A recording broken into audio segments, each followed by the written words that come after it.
share with you a little bit of an introduction of problem-based or project-based learning and provide a little bit of background about it, but also give you the opportunity to do a little bit of thinking around how this might look in your own classrooms and in your own courses, ways that you might be able to bring in or implement some of these ideas into your classroom. But we're just going to give you a little taste today. So to get everybody started, but just a real quick introduction. We just said it was. Yes. There we go. Thank you. So I'm Christopher Budano. I am an assistant professor in the Department of Teaching, Learning, and Educational Leadership with the College of Education and Applied Human Sciences. Jessie, Holmes. I'm a fifth grade teacher at the Model Laboratory School on campus. Great. And so, as we mentioned, we're going to talk a little bit today about problem-based learning and project-based learning. The two terms, PBL, is often referred to in both ways. So you may hear us call it project-based or problem-based learning either way. But we're going to introduce the idea to you, share some examples. And in fact, we're going to do a little piece of an example of one today. We'll also go over some of the benefits and have you think about ways then that you can incorporate this into your classroom. And hopefully give you a little bit of time here to think about some projects that you may want to develop and have some conversations around that together. Yeah. All right, so we're gonna watch a quick video. And if you're in person, you've got some paper at your tables. If you're online, you can either use your notes or chat. But you're gonna come up with 3 ideas or new ideas that you have from this short little clip, or 2 takeaways, or maybe a question that you have in general about PBL. So, are you ready?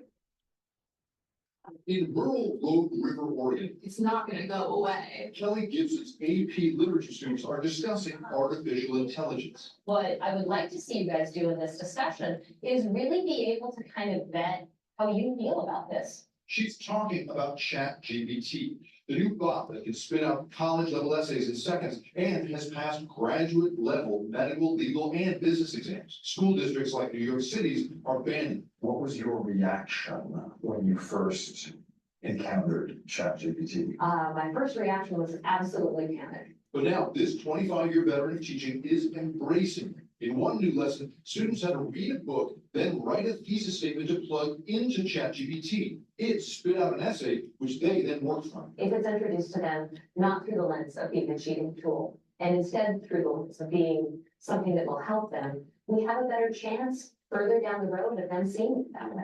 In a recent survey of 1,000 college-age students, more than half said they have used ChatGPT to write a school essay. It's good, right? One of philosophy professor Darren Hicks' students even admitted it. I just told her, I don't think you wrote this essay. Can you tell me who or what did? And at that point, she named ChatGPT. It's the student gets math in my class. I'm pretty draconian about these things. It's the same punishment Hick has always given in cases of plagiarism, but this essay was different. Normally, a plagiarized essay is screaming at some nature at you. But in this case, it wasn't. Which is why there's now a race to create tools to spot AI writing. The makers of ChatGPT recently announced a detector, but even they say it's not always accurate. Turnitin is a tech company whose software helps thousands of colleges and high schools fight plagiarism. They say they'll have an AI spotter ready in a few months. Our AI is fully capable of understanding which pieces of an essay feel more like AI writing and which pieces are not. And while ChatGPT's bland writing style is easy to spot now, I think we should expect that they'll get more sophisticated, that their word choices become spicier. back in Kelly Gibson's class, opinions are divided. It's a good comparison to a calculator. Calculators can do it all. You type in anything and it'll figure it out, but we still learn math. I'm a student, so I love it, but if I was a teacher, I would not let it. I wouldn't use it in my class. But Gibson says her students are teaching her something. I see the students wanting to use it for good, at least so far. It's so new. They want to figure out how it becomes a tool in their lives. A tool she hopes they use, not to cheat, but to learn. All right. Jake Boyd, NBC News, Rogue River, Oregon. Thanks for watching out. There we go. So go ahead and discuss with your small groups, to talk about either some new ideas you had or a takeaway, or maybe a question you have, kind of thinking about AI and what that means in your classroom. And then same as online, we want to do in the chat, if you have any comments you want to share. We'll give you a few minutes, to think about that and have that conversation, and then we'll check in. To be honest, like that's just like answer now, but I'm just confused as well. Depends on. How does it come up with these ideas? Depends on the kids that you've got. You don't have some college, it's just artificial. The kids go take pictures where you can use it. It's almost like it looks over the whole web and find your answer in. They're gonna use it and not do any work. And you could really find anything. I can't see it. I bet like, Yeah. That's my. the one girl compared it to a calculator. Like, we have calculators, but you still learn how to do math tools. So I think just thinking about it in that mindset and learning how to use it appropriately. Yeah. We literally did this in my college, like I was in a grade where. writing seminar, like my senior writing seminar, where he had us use ChatGPT to create our thesis statements and create our like sections of our essay, so we could like build off of it essentially. He was like, Just I'm let letting them us out, do the how work can for we you take because why should we not topics utilize for it? Right. students using their opinions and ideas more than we do. We thought of. And my takeaway was giving think it students depends a on your chance to voice opinion. Honest with you, I about think, things. you know, you, in a if you're a classroom. college And then professor the or question you are is, how can I incorporate even a high AI school in teacher, my you're gonna have some classroom? classes that are gonna come in or be ready to work all the time, you know, you might have one or two grades, but overall, they really care about learning, so you're gonna be able to use the resources like ChatGPT and stuff to, you know, build off of them, but then you're gonna have classes that are just gonna abuse it and then not try and do anything. About like your age kids. We're not college, because a lot of them are professors, but for like an elementary classroom, like, especially like elementary or fourth graders. And your students learn, they have to talk it in, and it plugs and chugs for their kids. I don't like it in my, I don't like it because It was a they. resource tool for big kids, but not Thinking, appropriated yeah. all in the classroom, image that matches where you think there's a place for it. No, I don't think they're, because I think they're still learning how to do independent thinking at that point. So at that age, you don't want them to have any type of independent thinking or any extra help. You want them to learn how to think independently and come up with their own answers. Then once they've got that finalized and nailed down, then you Then you can. can- yep. Like how we do with calculators, we don't just throw a calculator at them, we just figure it out. Yeah. The calculators, you all think that's the same? Yeah. That thought I process. think it's I find it exactly. interesting, because I don't know if I. Now, let's take No, I about didn't. 10 more seconds to finish your thought, something, to your paragraph, on your conversation. So it sounds like we've had some, good conversation going on in the chat, so we're gonna check in there. And then we'll also check in the room here with some of the ideas that, came up for you all, okay? So from the chat, Carmen mentioned, liking the option of using AI for lesson enrichment opportunities. That's a cool idea. Sarah mentioned AI can be a tool in a positive way. There are companies that are using AI to help write better policies and improve processes, which is something that we're definitely talking about at EKU. And Cindy mentioned something I've used AI for in the classroom is generating visuals for brainstorming activities. Kind of the idea there. Carmen mentioned also like to use it for differentiation activities. Yes.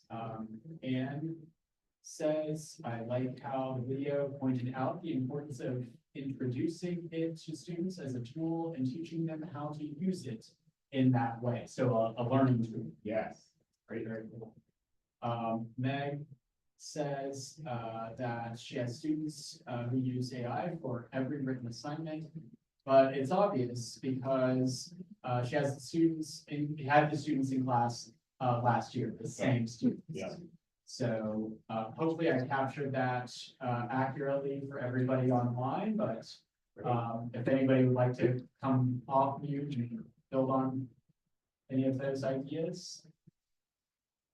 Great. Yeah, thank you for sharing those ideas and thinking, about that. Let's see, anybody in the room want to add anything else that you all talked about, not from the video?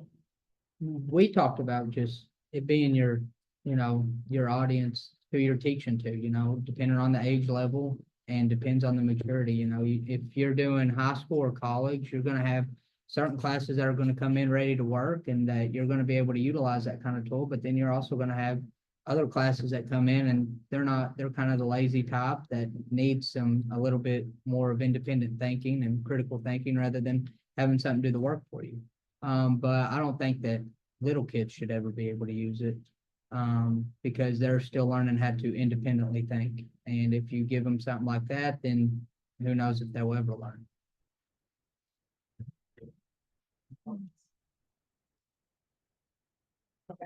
Well, good. Appreciate you sharing that. And I think, you know, one way to summarize it is kind of that there are good parts of AI and there are not so good parts of AI, just like anything else, right? And then we have to really, I think, as was said, kind of take that idea of using it as a tool and teaching ourselves and our students how to use it as a tool. So what we just did is actually called a launch event in PDL. So in project-based learning, one of the aspects of the project is that you launch with an event that is real world, that is meaningful to your audience, and is interesting and engaging for your audience. And this can look lots of different ways, but in this case, we took part in a launch event around AI, right? That's obviously AI is not the sort of focus of our session here, although it's been focus of other sessions. But for us, that we think that would be meaningful for all of us as educators to have as an opening event. That then would take us through this process that you see here on the screen, which is that there would be a driving question in the project. It's kind of a large overarching question that students would be aiming toward throughout the course of the project. Okay, and the launch event is meant to kind of get them thinking initially about that driving question and the topic related to it. And then you can kind of see what the project goals are related to this particular project. And I made some modifications in talking with Jessie and kind of planning this out. This project is actually a sample that we got from the Buck Institute. I'll talk about that in a little bit. But we adapted it based on the audience and the needs that we have. And so you kind of see the project goals and the project outcome are all related to KU. Because that's our audience, and that would be the idea here, is that we would be creating this project as a way to teach our students, not just about AI, but about research and credible sources, and about communication, and building a product that comes out of that, which in this case could be a policy or a series of policy recommendations for the faculty senate or for the regents or whomever the governing body might be that we would want our students to present this to. So in this case, or given that, I guess I'll just stop for a second and see, is there anything that you notice about these particular project goals, or how would you describe this project overall based on what you've heard so far? Is there anything that's sort of standing out for you right now?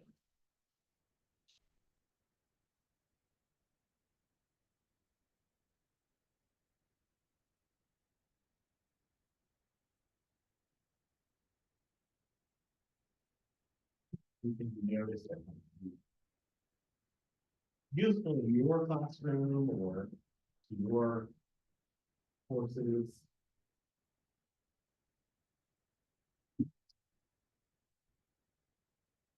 Just like the organizational structure of the question roles outcome, that's useful. Okay, yeah, so a lot of the projects that are available right now have that structure to them. It sets out those goals.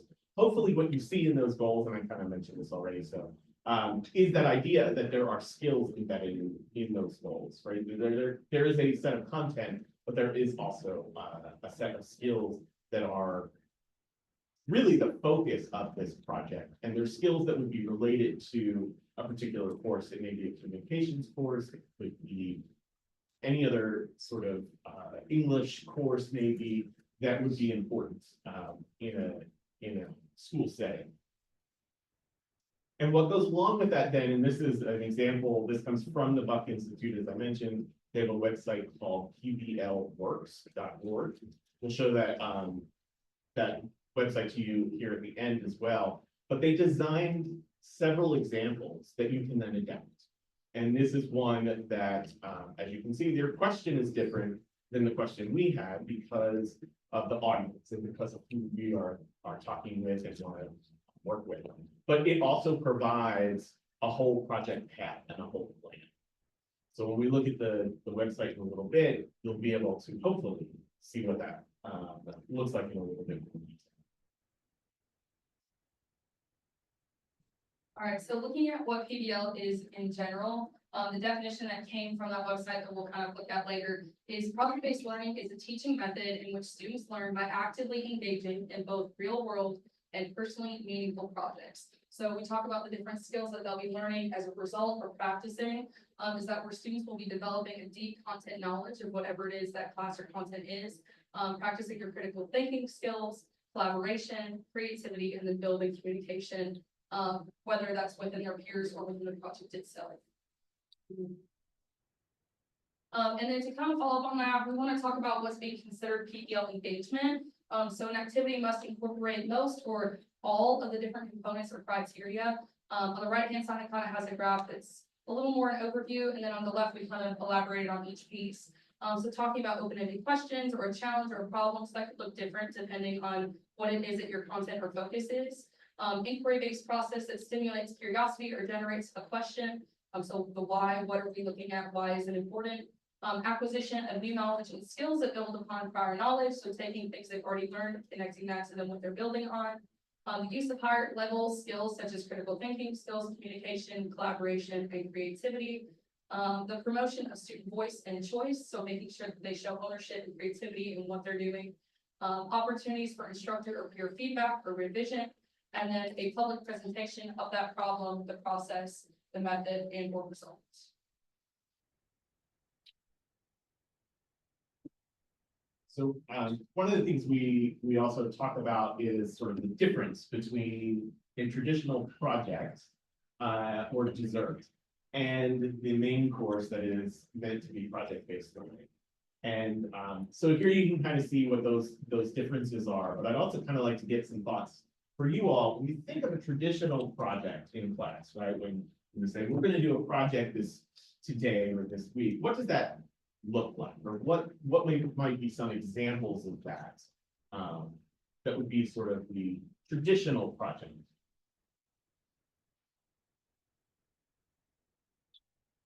Maybe researching. In third, we do biographies and we research a famous person and they write about it. Okay. So I would think that would be more of a dessert. Okay, good. Right, so it's focused on one single thing. It's kind of not necessarily part of your traditional curriculum, but it's something that you add on as a way to kind of enrich that curriculum, but not necessarily is directly a part of that. Almost feels like we're going to step out of the curriculum to do this, step back in. Other thoughts? I think writing a paper is a project, it's work by yourself, do this thing, create this thing. Good, right? So that's that whole writing paper, oftentimes completed at home by themselves, right? The students are doing the research maybe, or taking the knowledge that they've learned in class and putting it into a product, but one that is really just the product conversation between the instructor and the students. Okay. Think of like a PowerPoint and like each page is just like the answer to a question you ask them. Like in a product, like, what was this war? What was whatever? And then they answer it in the PowerPoint. Okay, yeah. So like we're gonna do this, you're gonna do this little multimedia PowerPoint presentation about a topic that I give to you. Yeah. Right. And that when you kind of outline what are the steps and what are the important pieces of that, they kind of just give you that back, right? With very direct answers. Yeah, they'll probably read the slides to you, maybe with their back to you, right, as they're reading the slide. Good. What we see then different about PBL and project-based learning is, as you can see kind of from this graphic here, that there are these big differences or major differences around the idea that project-based learning is integrated into your regular coursework. That it's not a step outside your curriculum, and it's not a just random point, we're gonna stop and you're gonna do this thing. It is part of the process that the students go through in your classroom. It's also based on inquiry, which is why that question is so important at the beginning. Because that's what students are trying to do is design a response, solve a problem, create something that will answer that question. And in many cases, it's student driven. So while you may give them the question, where they go with it ends up being where they want to go with it, or where their interests are as well.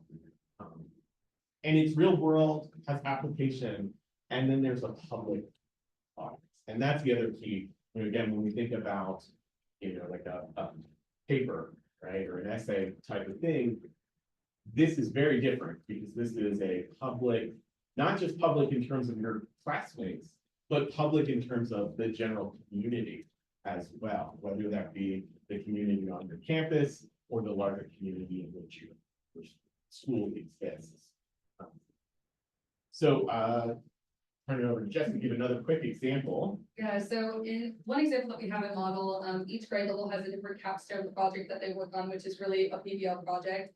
And this is a picture of our fourth graders last year who did a Kentucky Wax Museum. So the first thing that we connect back to is their social studies content, what they're learning that year.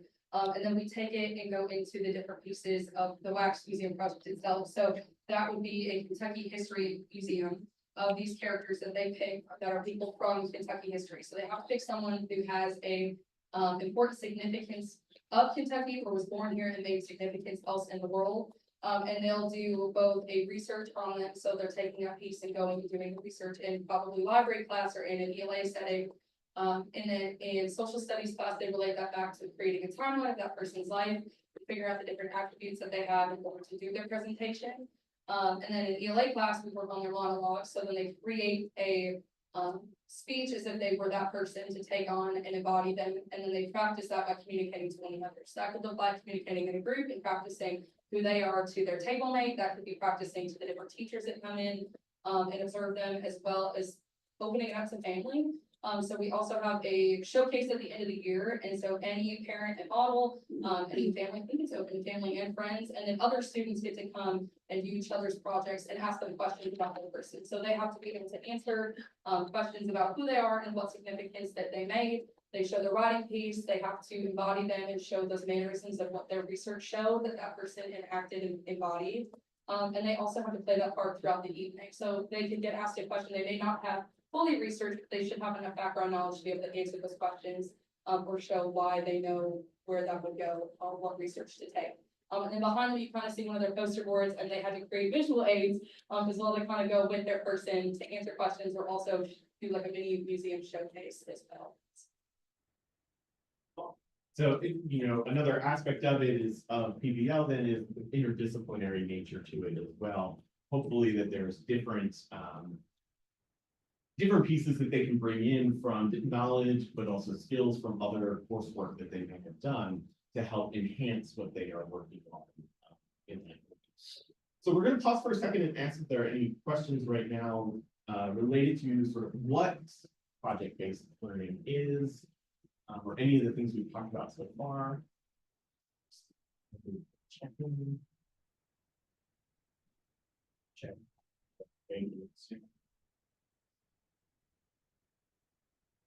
Okay. Well, what we're going to ask you to do now is think for yourself about the courses that you teach and the students that you teach, and think about why you might want to use PBL in those courses.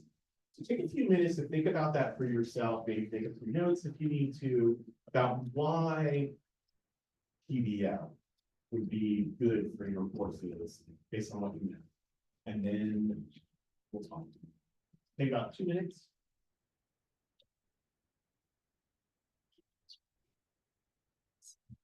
Yeah. I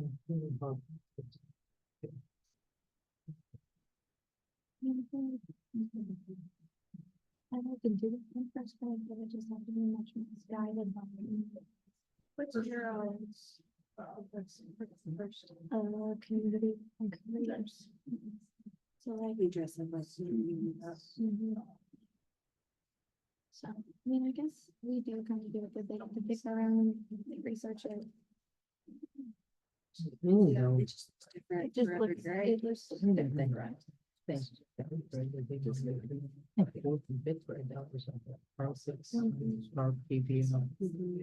I really think it could be, it's a benefit for them because I look at the third graders right now, I look at the graders, fourth graders just seem so much more grown up in this grade than the third grade. It's crazy how much that gap in one year matters.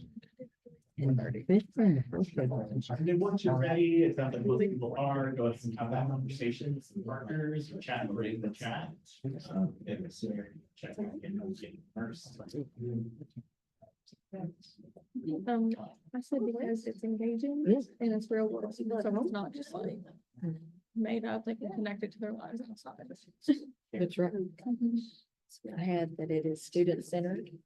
They're using critical thinking. First grade, we were just talking about grade level, grade. More accountability for what they're doing. Like we essentially do a PBL. Deepens the understanding of the topic.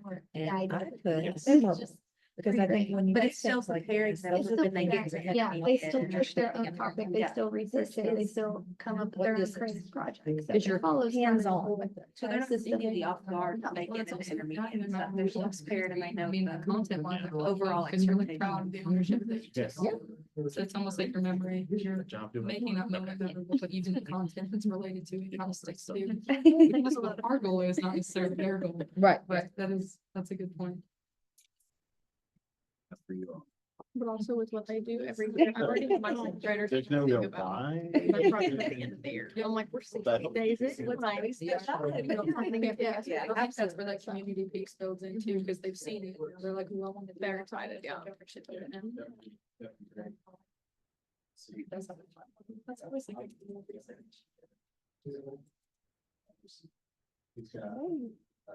Wait, Courtney? They might be talking in the chat. Oh, no, I'm in the chat. Are you going to it online?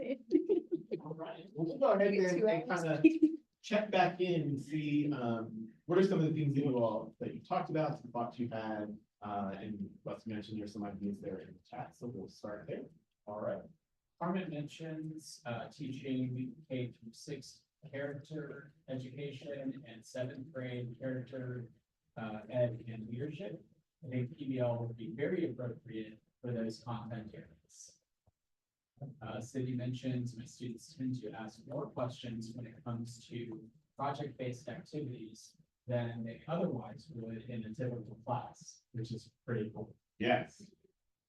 Yeah, engagement, and have a lot of those conversations on, across the university, different classes.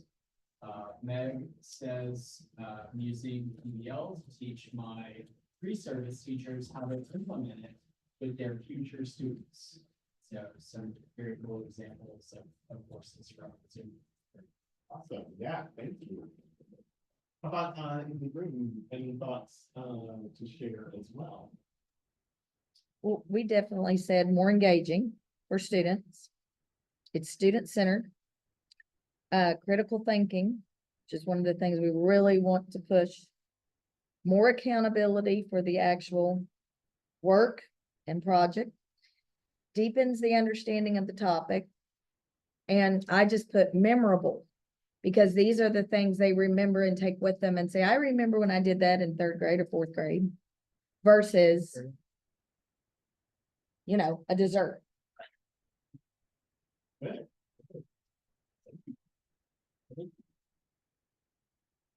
We just talked about how it looks different for, every class and every grade level. Like a PBL I do in my 1st grade class is going to be a lot different than what Miss Courtney can do in her 4th grade class. So, they can still do all the steps. It's just guiding them there is gonna be a little different.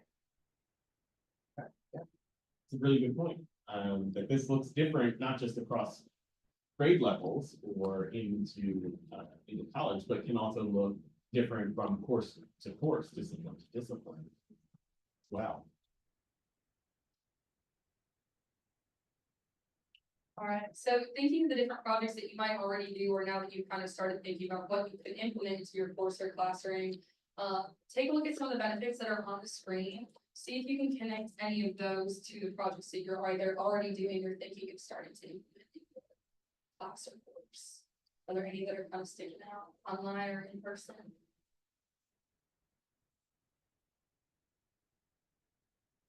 Active and engaged learning, critical thinking and problem solving, collaborative learning, and then knowledge application. Is there anything that sticks out? For me, it's the engaged part, right? And that's one of the hard things for this generation of students is to get them engaged. And so I think anything that can help with that, I think is fantastic. That almost connects back to like memorable as well. Like it doesn't have to be necessarily in an elementary setting, it is memorable for them, right? Because they see it at our going to each classroom, they can see the different levels. But even in a college setting, if you're taking that content, if it's memorable to you, you're gonna also most likely remember whatever it was that you were researching and studying just a little bit more than maybe if it was just a cut and dry presentation. You're just answering a question back and it's almost like a recall. In this sense, it's more engaging because you're trying to either connect it to real world or connect it to solving a question or problem. So absolutely. Anybody else?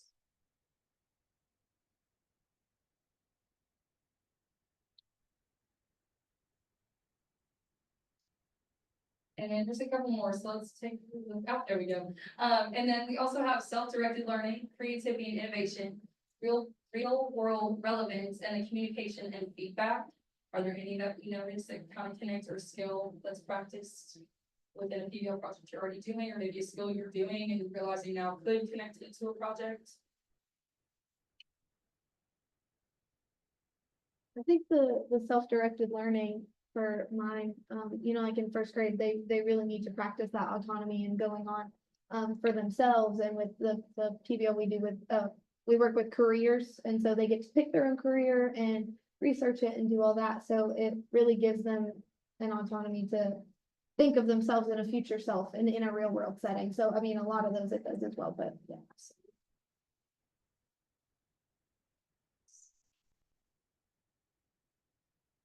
In our author study in third grade, they get to choose their own author, their own books.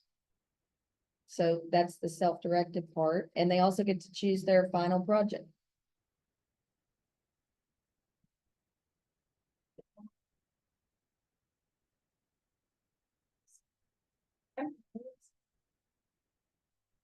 Yeah, so, and I think, a lot of what you were saying earlier, we can see in these kind of benefits that PBL works and the Buck Institute share with us here, that these things happen or these could be the benefits that come from it. And I kind of think back to earlier when we were talking about, like writing paper. And again, that's going to happen for the most part outside of class. But the brilliance of project-based learning is that there doesn't have to be a lot that happens on their own at home. There can be a lot that happens in class together because they're supposed to be working together in many instances to solve problems and to have that communication and to work through the problems and the suggestions together as they're going through it. So I think that's also can also be really powerful as a different kind of learning than what many students may be used to. So what we're gonna give you a little bit of time now to think about some potential projects that you might be interested in developing, or what some potential ideas or driving questions that you might want to come up with that could be related to your course and your work. And the PBL Works, which was designed by the Buck Institute, is sort of like the main website for project-based learning and for opportunities and ideas. So I'm going to throw you for a loop here, Rusty, probably because we forgot to tell you about going to this website. But one of the things that you can see on the website is that there are other examples of projects. Now, they are all right now on a P12 level. But actually, many of them could relate to university and college level work as well. And so if you want to, while you're thinking and brainstorming, what are some of the real world challenges you might want your students to solve? That's kind of our question for you right now. You may want to look at that website as well, and then we'll show you a little more in depth, probably here in a minute, after we give you a little chance. So take a few minutes, start brainstorming some ideas, maybe have some conversations, either with Pat or with each other, to kind of think about what does this look like for you? What are the challenges you want your students to engage in, and how you might be able to do that with your courses? Oh, be able to stay in the chat and also the questions. Great, thank you very much. No. Great stuff. One. So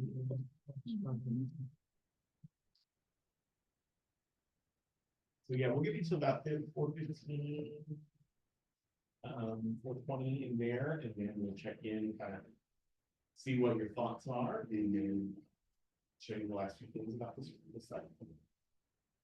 I think that building off of what we do is working together.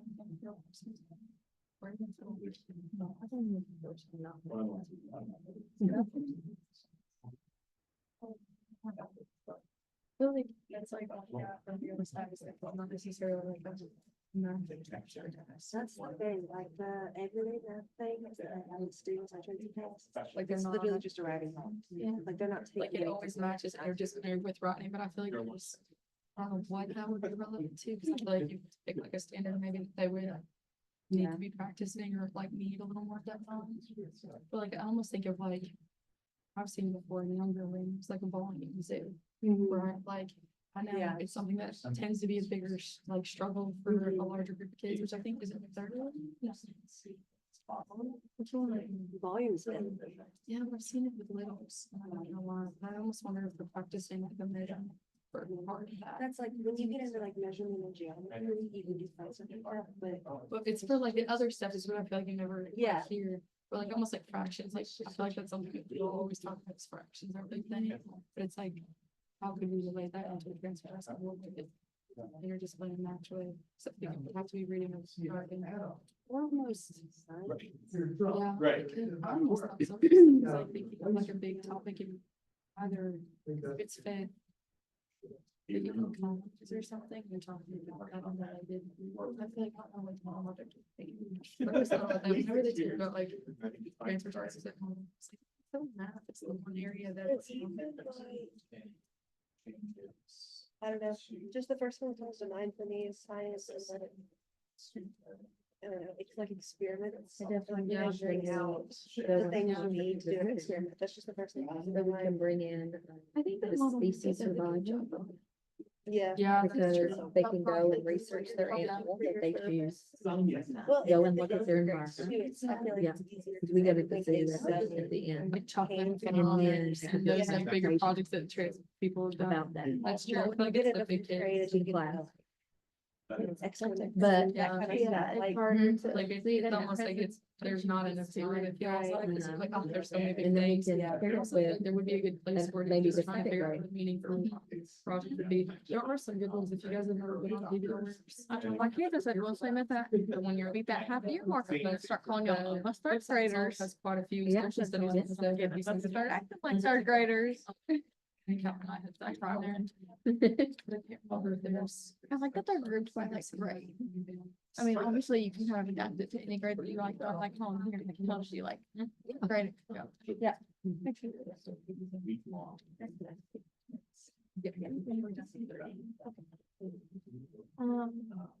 I think this one, how can we redesign the space to make it more environmentally sustainable? One we already did, like we're getting like back here to the actual you know, like maybe we do some sort of outreach or mentor program or like something that builds on top of just the computer research. Because it's correct me if I'm wrong, it's where they like pick a career on it. So it's almost like it could be something where. I don't know how that would work. Well, Like, it's supposed to having be, each of them interview someone actually from that yeah, career. and it's supposed to be based on like Kentucky. Like, infrastructure, like. Jobs. A big Yeah, thing So, similar to fourth grade, yeah, it's like a KY. It's like, Okay. yeah, so I think that would And be. feeling like we have to It would be cool to have them lead the interview too. and That not would feeling be like we good, have but time to practicing like it. away. What questions? That's where I. It's important to know, You know? to do that job. That would be. And these are the pieces And I think that that Japanese really stick with you. speakers like come in. Then Yeah. just that I road. don't think it's enough. I think it. I needs to agree, I be think more- it takes it to PBL. I really think it does. That is a really good idea. I think Maybe a so. cool, wish like, you thing made up, too, read them. like, Mhm. just opening it up to anyone background check that Or, level. yeah, or even. Or K-12, being like, Yeah. you have this job, you sign up for a consult. Yeah. Or something we're doing with the If we can't do in person, So cover I this. connect it to writing and we Yeah. write letters and they send Yeah. their questions to community That's members true. Yeah. and they get responses back. You know what I'm saying? Like, I like that. That would yeah, be really. I think that would bring that research Connect element it to a back different into level. these times, yeah. Oh, But I even love if you, I got so many when I did that, and I was like, it was mainly I do the communication building, but then you also have that real world building together at the same time. It's almost like a presentation in a sense. That's really neat. That would be cool. I think there's what insights for Billy. They kind of do that with having EKU students be the collaborators and bring. So. What do you think, Mike? Now, what about your kids' projects? Cause you have what, third and fourth, you've got the author study. You have a better day that works for you than others.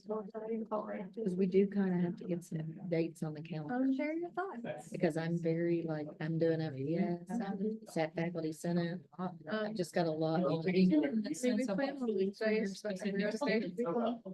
Okay. Thank you. And we're really not planning to like, because we get. How could you?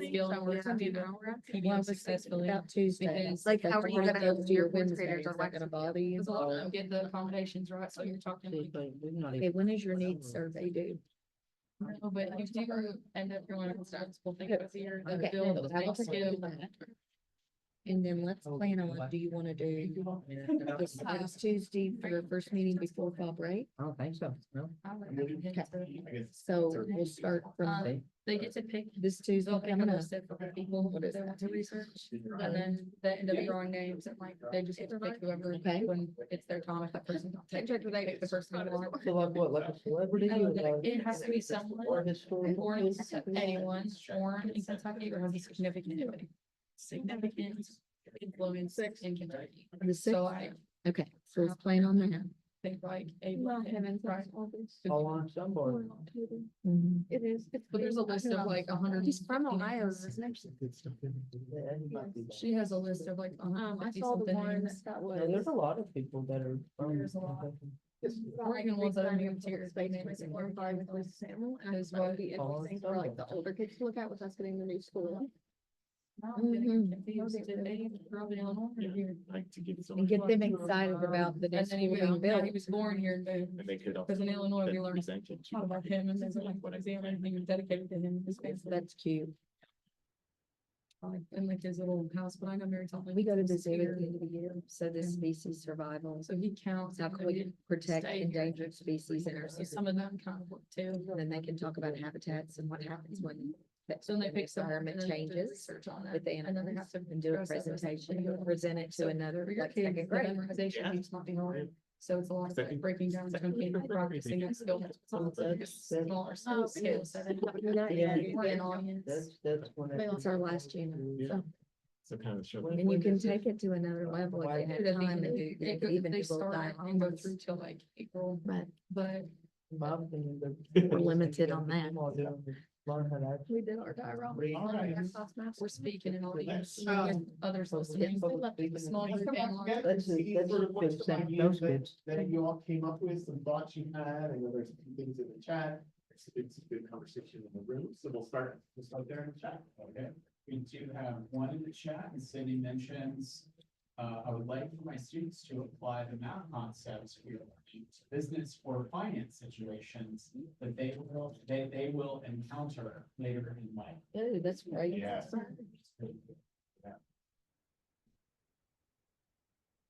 other things that you, that others talked about or thought about?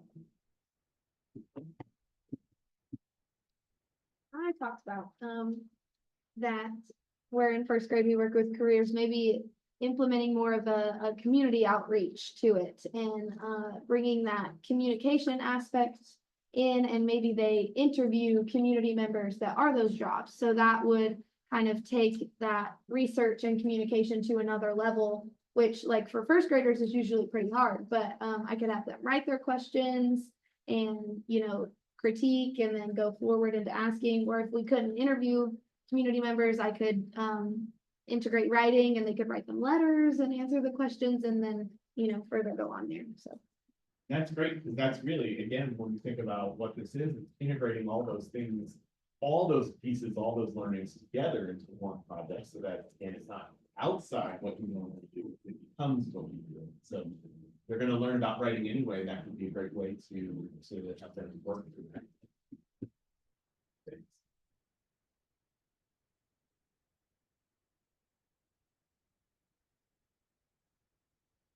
I saw the one about making space for change. How can we redesign a public space to make it more environmentally sustainable? And with us getting the new school, they could research that and maybe share it to the architects, like you said. And again, that kind of works at multiple levels too, when we even think about here at the university and what students in the sciences do, and especially environmental science, as they think about what are some of the spaces around campus, or could they be involved in working with your students on that kind of a thing, to have them think about with your students, what kind of spaces would they want to create that would be sustainable.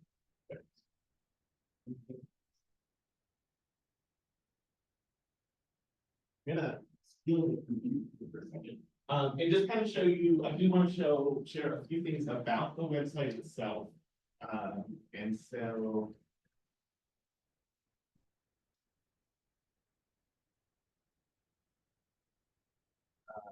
The website is free to sign up for, and that gives you access to a whole bunch of different things, if you do sign up.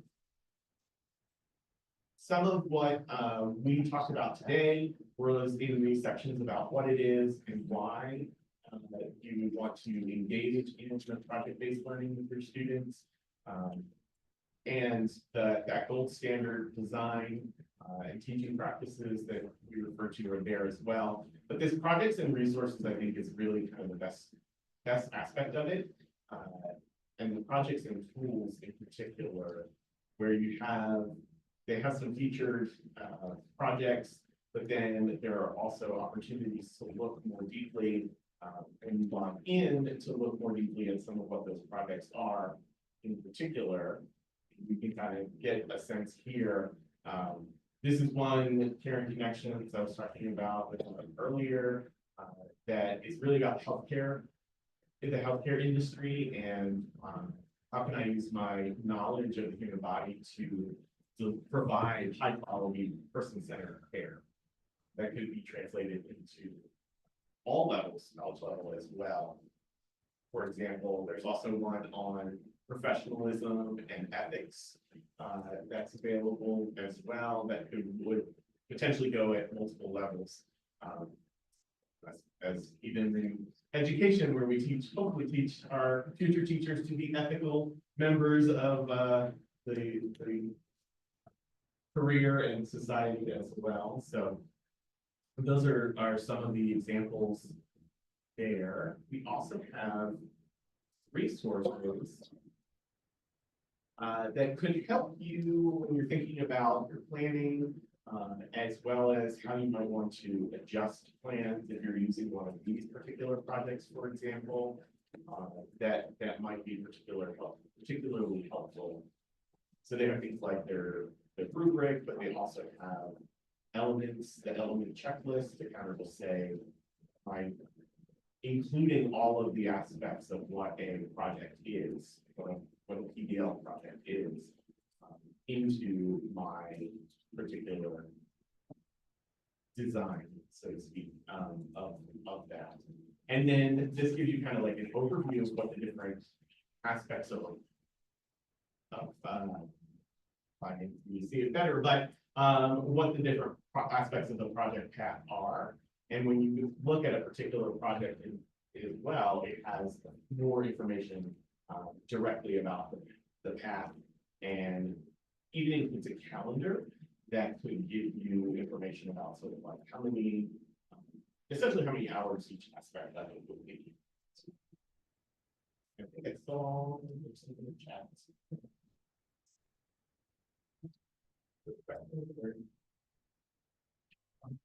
A comment, Meg mentions, appreciating the rubrics.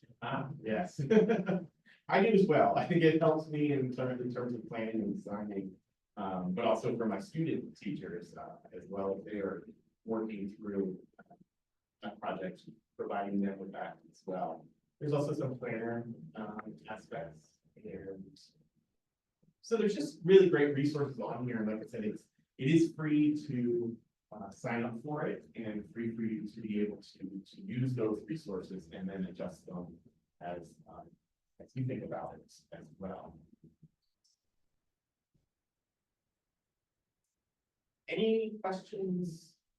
Anything we can talk about that we didn't get to quite yet? You have one more little thing for folks to do. I just want to answer any questions or yeah. So, for me, one of the challenges of considering a PDL is juggling the content focus of traditional teaching, and then, you know, how can I feel confident that my students are going to get the same amount of content in PDL that they would get in traditional? So it's a great question, and I think it's one of those ones that a lot of people struggle with, right? Is that because it's generally going to take a little bit more time as you go through a project as opposed to a more traditional type of classroom environment. There may be places where it feels like there's going to need to be some shaping of content along the way. And so one of the things we think about or thought about is that the power comes from, or the idea is that students are going to be delving into content more deeply instead of a little bit more narrowly, right? But also that students are going to have different pathways that they may go with the project. So some students are going to go really deep into one aspect, others are going to go really deep into another, and then be able to share across in that public space. Yeah. Right? So everybody will get some of that. Everybody will get some of all of them, and get more deep with others.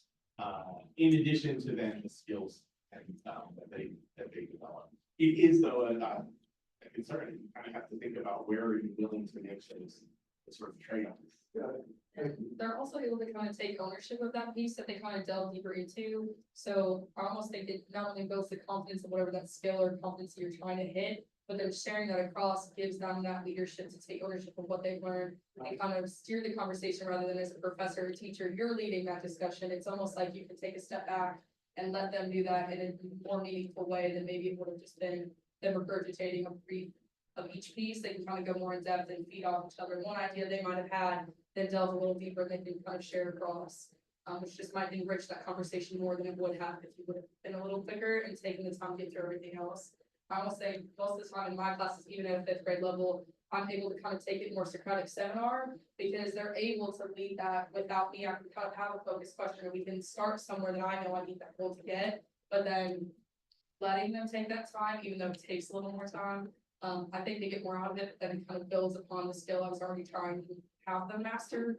Or thinking backward planning wise, what skill or competency do they need to have? If we do this, how many times will they have practiced it to then get to that point of mastery, even though it takes a little longer? It's almost intentionally backward planned. I feel like they end up getting more out of it, if that makes sense. Yeah. Anything else? The questions, the thoughts? So the only thing last thing we're gonna ask you to do, and folks in the room, I'll give you you can use the post-it notes for me, index cards. Folks in online, just put it in the chat for us. Just one or two things that you want to take away from the session today, that you might want to implement, or just new things you learned that you want to take with you in the future or learn more about. One or two takeaways.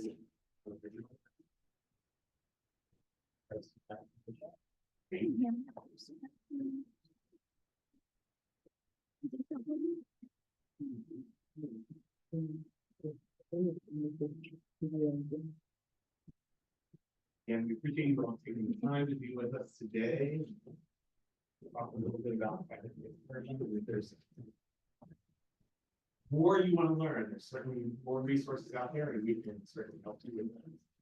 Jonathan mentioned this dessert versus main course, a great perspective. Ah, yeah, Very memorable. good, good. Everybody likes dessert. Yeah, maybe.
There was a paper.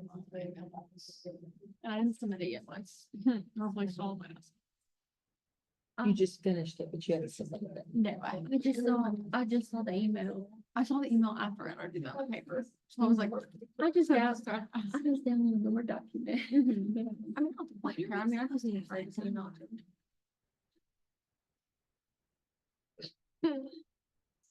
Do you think, are you just gonna, there is a paper copy? Okay, I mean, I assume it was all, or maybe they were like, she never checked for it. That's it.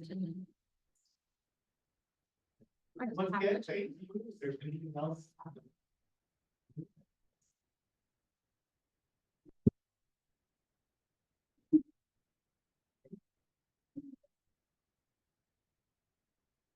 City mentioned in the chat and taking away the courses, so. I'm about to. develop Project-based lessons in the classroom. Awesome.